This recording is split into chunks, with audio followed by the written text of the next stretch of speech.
Okay, let's talk about how to turn a fraction into a percent. So there are two ways that you can turn a fraction to a percent, and one way is by making it a fraction over 100. Remember that the word percent means out of 100. Okay, so if you can make it be something over 100, then you'll already have the percent. Occasionally, you'll get lucky and it will already be over 100. So let's say we have the fraction 99 over 100. I don't need to make that something over 100 because it already is over 100. So that's just 99%. So you're very lucky if you get that problem. If it's not over 100, so let's say it is 3 over 25, we can make 3 over 25 equal something over 100. All we have to do is multiply that denominator by whatever would get us 100. So 25 times 4 is going to give me 100. So I'm going to do the same thing to the top number. 3 times 4 gives me 12. Once I have the number over 100, then that's the percent. So 12%. Let's do one more example. Let's say I had 3/5. Again, I can make 3/5 equal something over 100 by multiplying.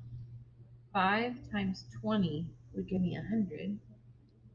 So I'm going to do 3 times 20, which gives me 60. So that's equal to 60%. The other way that you can turn a fraction into a percent is by making it a decimal first. So you could convert your fraction to a decimal.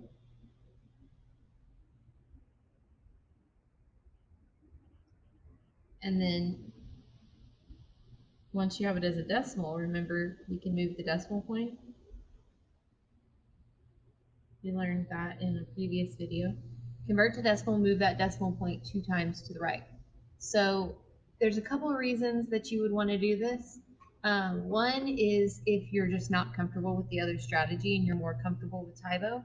The other reason that you might want to do this is because sometimes you have a fraction that you can't make equal something over 100. So let's say we had 1/8. There's nothing I can multiply 8 by to get 100, but I can do Tybo on 1/8. So it doesn't go into 1, but it does go into 10 one time. 10 minus 8 is 2. If you run out of numbers to bring down, you can add a 0, bring that down. 8 goes into 20 2 times, which is 16. 20 minus 16 is 4. Again, I ran out of numbers, so I'm going to add another 0. 8 goes into 40 5 times, which is 40. So once you have it as a decimal, I just move that decimal point 2 times to the right, and I get 12.5%. So if all else fails, turn it to a decimal, move the decimal 2 points, and you will have 2 places, and you will have a percent.